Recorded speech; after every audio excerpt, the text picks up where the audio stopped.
orange since an early age. Now since 97, I ain't miss a game. Came up with TD and Rod Smith. I was riding with the team when they got the chip. Before the Chevrolets and the Lobster. I remember Elway's helicopter. I'm telling you, that man was a monster. Way before he had his hands on a roster. He turned the Broncos to a powerhouse. So you know I gotta shout out to Johnny Elway. He important, man. He the reason that I'm always rocking orange, man. Always gotta rock orange, man. I'm rocking orange, man. Always gotta rock orange, that's just how I roll. I'm rocking orange, man. Word up. I'll be rocking with the Broncos. I'm rocking orange, man. Always gotta rock orange, that's just how I roll. I'm rocking orange, man. You see it, I'll be rocking with the Broncos. I've been rocking orange since an early age. Now since 97, I ain't miss a game. Came up with TD and Rod Smith. I was riding with the team when they got the chip. Before the Chevrolets and the Lobster. I remember Elway's helicopter. I'm telling you, that man was a monster. Way before he had his hands on a roster. He turned the Broncos to a powerhouse. So you know I gotta shout out to Johnny Elway. He important, man. He the reason that I'm always rocking orange, man. Always gotta rock orange, man. I'm rocking orange, man. Always gotta rock orange, that's just how I roll. I'm rocking orange, man. Word up. I'll be rocking with the Broncos. I'm rocking orange, man. Always gotta rock orange, that's just how I roll. I'm rocking orange, man. You see it, I'll be rocking with the Broncos. I've been rocking orange since an early age. Now since 97, I ain't miss a game. Came up with TD and Rod Smith. I was riding with the team when they got the chip. Before the Chevrolets and the Lobster. I remember Elway's helicopter. I'm telling you, that man was a monster. Way before he had his hands on a roster. He turned the Broncos to a powerhouse. So you know I gotta shout out to Johnny Elway. He important, man. He the reason that I'm always rocking orange, man.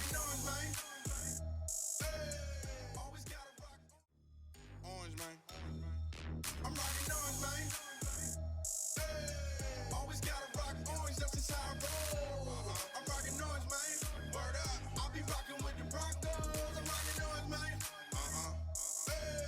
Always gotta rock orange, that's just how I roll. I'm rocking orange, man. You see it, I'll be rocking with the Broncos.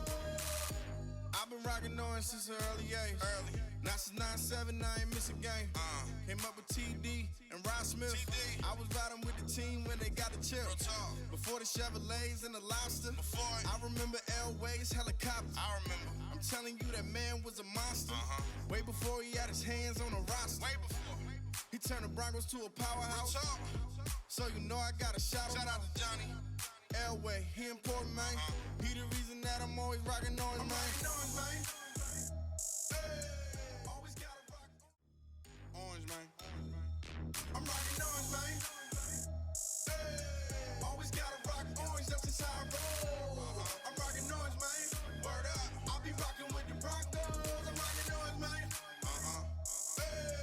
Always gotta rock orange, that's just how I roll. I'm rocking orange, man. You see it, I'll be rocking with the Broncos. I've been rocking orange since an early age. Now since 97, I ain't miss a game. Came up with TD and Rod Smith. I was riding with the team when they got the chip. Before the Chevrolets and the Lobster. I remember Elway's helicopter. I'm telling you, that man was a monster. Way before he had his hands on a roster. He turned the Broncos to a powerhouse. So you know I gotta shout out to Johnny Elway. He important, man. He the reason that I'm always rocking orange, man.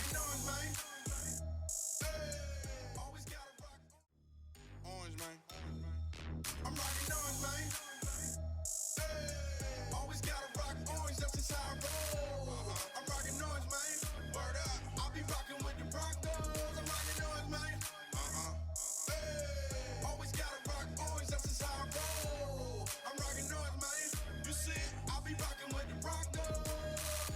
I've been rocking rocking on since an early age. Now since 9-7, I ain't miss a game. Came up with TD and Rod Smith. I was riding with the team when they got the chip. Before the Chevrolets and the Lobster. I remember Elway's helicopter. I'm telling you, that man was a monster. Way before he had his hands on the roster. He turned the Broncos to a powerhouse. So you know I got a shout out to Johnny Elway. He important, man. He the reason that I'm always rocking on his man. Always gotta rock orange, man. I'm rocking orange, man. Always gotta rock orange, that's just how I roll. I'm rocking orange, man. Word up. I'll be rocking with the Broncos. I'm rocking orange, man. Always gotta rock orange, that's just how I roll. What is up, what's up, Broncos Country? This is Kevin Dan here from Orange Weekly for the halftime hash. San Francisco versus Denver. McManus just made a 52-yard field goal to make the score 9-3 to end the half, and Broncos will receive the ball to start the half. So lots of things that I know we need to talk about today, and some good things, some bad things. Before we do, let's go ahead and let's talk about the good thing, guys. Okay, and I'm only on one feed right now, so I'm only seeing some of your comments, so I apologize. Well, I can't do both of these. But anyway, the good thing is the defense looks fantastic, guys. I mean, Bradley Chubb, a couple times, I thought that was Von Miller. Honest to God. I mean, when he had that strip sack, and then another time he got another sack, I mean, seriously, I thought that was Von Miller until they said it was Chubb. I was like, no way. Okay, so Bradley Chubb looks fantastic. Shelby Harris is playing phenomenal as well. I think he had 2 batted down passes and some tackles and stuff. Some really good plays from him. So I was impressed with that. And I'll start answering your guys' questions. But hey, before I go to the questions, can we just say Emmanuel Sanders is back? I mean, does anyone doubt that now? He is looking fantastic out there. So everyone who's watching, I'm doing a watch party in Broncos World Order. So if you're watching on the other page, I'll try and go back and forth between the comments, but we'll see. Lots of people here. Appreciate you guys all tuning in. Scott at work, how you doing? Score again is 9-3. Denver's up. Daniel says bad penalties. Running game did not look good. Yeah. So one of my big concerns is the offensive line. We have some injuries there. And it just doesn't seem like it's clicking very well. I mean, if the offensive line is functioning, if the run game's working more often than not, and it just wasn't working. I mean, people were getting through. Garrett Bowles did have one holding penalty, so we're still calling him Garrett Holds or Gumballs because he sticks to you as soon as he touches you. And that was for the pass that Emmanuel Sanders caught way down the field, so that got called back. There's just a lot of little nuances that hopefully they get, not nuances, they have some tweaking to do, if you will, and they're running out of time to fix it, that's for sure. Guys, I'm not gonna be able to catch up to all your guys' questions, so I apologize.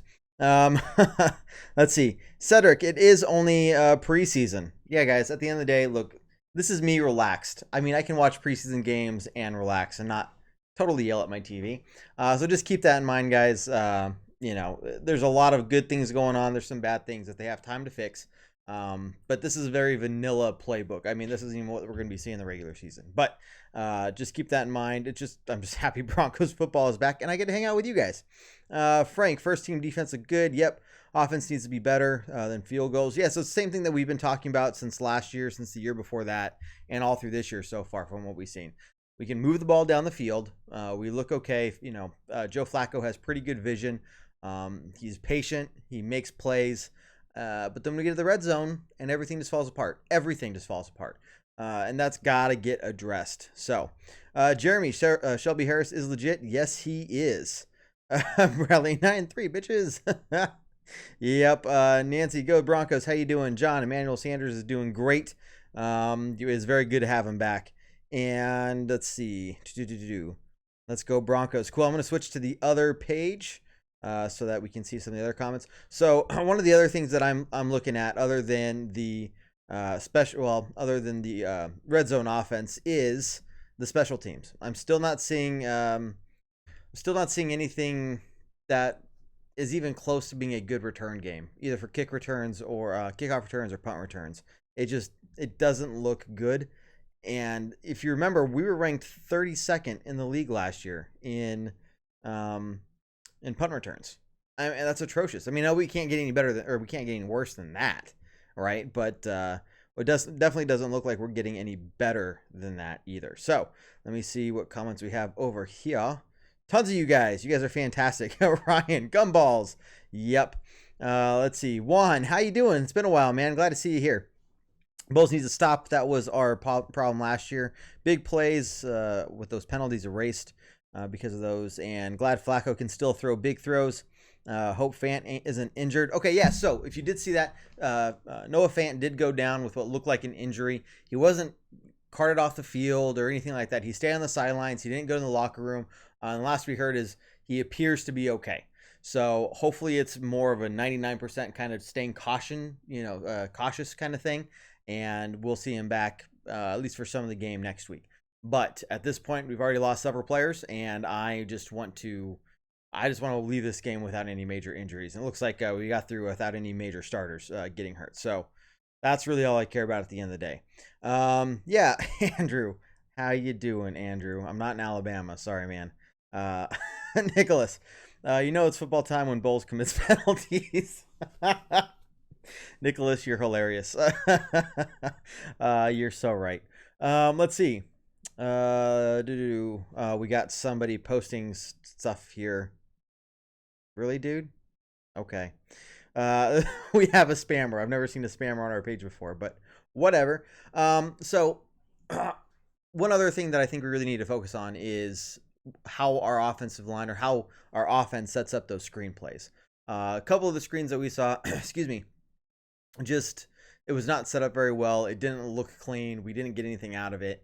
And that's something that, look, if we're trying to get Philip Lindsay more involved in the pass game and so on and so forth, and we're trying to get those screenplays going, it's got to get done, because otherwise you're just limiting a huge option for what we can do on offense. And if you're going to try it, nothing's happening, then you're just going to keep wasting it down. And eventually that's just going to either stall out your offense or you're just going to have to punt the ball. So whatever is going on there definitely needs to be tweaked. I'm not sure if that's I think that's more of a blocking thing, but I have to go back and actually look a lot closer, other than just I know it's not working very well. Let's see. Nicholas Booker is looking like he's definitely fighting for his job. Yeah, he has been making some plays. I think the injury to, can't remember who it was, last week. Oh, Theo Riddick. His injury that has put him out through at least, I think, the first quarter of the season is really kind of a blessing, if you want to call that, to Booker, because otherwise Booker was not going to be on this team. Period, out the end. And in fact, when Theo Riddick does get back, that's when Booker might get cut. So it's going to be interesting to see what they do. And there's a lot of things that are going to happen with if they're going to put Theo Riddick and some other people on IR, or if they're going to save a roster spot for him so they don't have to put him on IR and they can get him back as soon as they're healthy. There's a lot of that, and we'll cover that once we get down to the cuts, down to the 53-man roster before the season starts. Really quickly, before keep posting your comments and questions, guys, I'm going to switch back and forth because my computer is messing up over here. But I'm glad to have you here. My name's Kev Dan. You're watching the Halftime Hash here on Orange Weekly. We go live during every halftime show to answer your comments and questions, because we love you guys. You guys are fantastic fans, and that's what we do. We also have our Tuesday night show, Beer Broncos No BS, at 7 p.m. Mountain Time. And this week we're also starting the Good, Bad, and the Ugly show. Sorry, it's the first one we've done all season, and I'm still in preseason mode myself. Good, the Bad, and the Ugly on Wednesday night at 7 p.m. as well. And then before too long, we got our podcast coming back, both the pregame and the postgame podcast. And with all that said and done, we also have that Patreon page. So if you guys want to go help support us and actually enter for a chance to win a monthly prize, you can do that, as well as start getting some exclusive content that we're going to be putting on here at the start of the season. So we'll tell you guys more about that later on. But second half probably be starting here soon. Something you guys just need to be looking for in the second half. If I know people probably get bored with preseason games, but here's where we're looking for some of those individuals who are really trying to fight for a roster spot. The majority of them probably aren't going to make the roster. Okay, but some of these names you keep hearing, names stand out in good ways. Those are the guys that are really fighting for the position on the team, and we'll have to see. What happens at the end of the cuts before the season starts. But that's why I like, these kind of games here, because you're seeing players that probably won't at least see the Broncos playing for the Broncos again anytime soon. Just seeing how they step up and how they play. Let's see. Who's going to be running back number 1. I think it's going to be Philip Lindsay, to be honest with you. Freeman, I think, will be running back 3. He might be 2. I don't know. We'll see. And then Booker will probably be 3. I definitely think that Philip Lindsay is going to be the number 1 guy, though. Dylan, Bowles looks like he's hot garbage. Took a 45-yard bomb away from us. Look, I want Garrett Bowles to work out for us. I really do, because otherwise now you're saying that the best player we got from the 2017 draft is a bomb, and therefore the entire 2017 draft was a complete and utter waste. We might as well just not even shown up at that point. So I am really hoping that in the next few weeks, with Mike Munchak running the show for the offensive line, that he really pulls it together and can start showing us some good stuff. Let's see. Scott, sorry, we're going to stop the show here once the second half stops.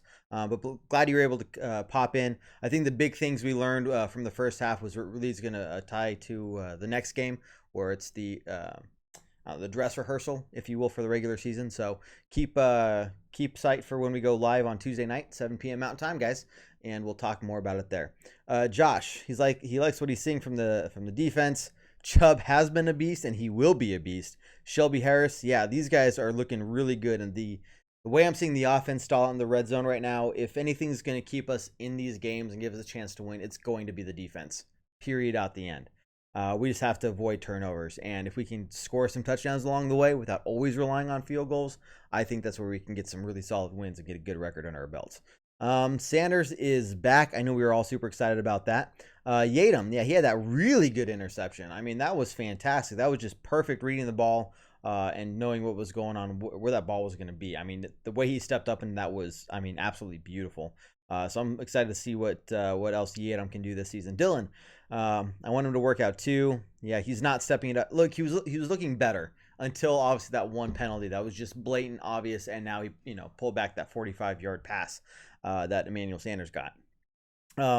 But unfortunately, in his case, those are what's going to define him this year. He could play well 90% of the time, but he is known so much for those terrible penalties at the worst possible moments that if he gets a few of them, it's going to be really hard to overlook those, because those have been so common for him over the last 2 years. So he was looking okay for the most part, didn't get any penalties, really wasn't giving up much on that side mostly. And then he drew that penalty. That's it.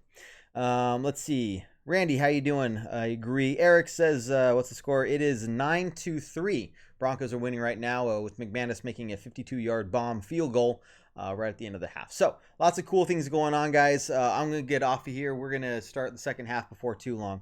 9-3. Broncos are winning. So look, it's always nice to win, right? At the end of the day, though, it's the preseason. It doesn't matter that much. But again, some things I want you guys to pay attention to the second half, if you're watching, is look for those players who's stepping up to get a roster spot. And then we're going to talk more Tuesday night about what we expect from the dress rehearsal. It's really good that we saw Emmanuel Sanders out there again. I don't want to risk it too much if he only plays for the first couple drives or the first quarter next week, even though it's the dress rehearsal. I'm completely fine with that. Cortland Sutton's looking really, really good. And I'm interested to see how the wide receiver room is going to work out. I think, Tim Patrick's kind of on the cusp. A couple of them, Deshaun Hamilton's kind of on the cusp of making this team or not. So there's going to be a lot of competition there. So again, watch how these guys step up in the second half. And then, look, I'm impressed with Flacco. He hasn't done anything terrible from what we've seen so far. Some overthrown passes, and again, the red zone offense is a problem. But in terms of how he's reading the field and how he's playing, how he's throwing the ball deep a couple times, he looks impressive. Maybe it's just because the last 2 years we've had, crap at quarterback, more or less. But no, he looks really good. I'm excited for him. Let's see. Randy says, I think Rypien has played well. What's the odds of keeping 3 QBs? Zero chance. Rypien will be on the practice squad. He'll be the practice squad quarterback. Guarantee it. There's already so many positions. Now you're talking, and we're going to get more on this Tuesday night. That's a great question, Randy, if you want to ask it again on Tuesday night's show. But we already have so many other roster spots that are taken from Theo Riddick. Oh, man, there's so many people hurt. I'm losing track. I don't know about Jake Butt. We'll see about him. But we're going to have to keep them on the active roster if we want them to come back around the quarter way through the season. versus put them on IR. Well, now we can't get them back until halfway through the season. So it's kind of one of those things. Do we keep these players on the active roster knowing that they're going to miss 4 or 5 games? Or do we free up that roster spot? Yeah, we won't get the injured player back till halfway through the season, but now we have that roster spot set aside for some other positions such as wide receiver, where we kind of need maybe a couple more players who can at least be diverse in several different areas like punt return or kick return. But for the most part, look, I won't say 0. I'd say there's a 99.9% chance that we will not keep 3 quarterbacks on the active roster. So good question though, but I'd like to really spend some time and break that down some more and kind of look into what we think is going to happen. Yeah, Hamilton had some good catches. Sutton's been doing his thing. It's great to see those guys. Go Broncos. All you guys who've been watching, fantastic. Talking to you guys as always. Remember, Tuesday night, 7 p.m., Beer, Broncos, and No BS will be right here on Facebook Live and Twitter as well. And then Wednesday night, The Good, the Bad, the Ugly on getvocal.com, which will also be on Facebook. Follow us on Twitter at Orange Weekly. Check out our Patreon if you can. Really appreciate you guys' support as always. And then our podcast will be coming back soon as well. So lots of exciting things to look forward to. Broncos are coming back on the TV, and I know you guys probably love hearing my awesome, beautiful voice, but I think we all want to watch the Broncos a little bit more. So we'll see you guys tomorrow night, because it is Monday, for Beer, Broncos, No BS, and we'll break all this down for you. So you guys have a good night, and we will catch you later.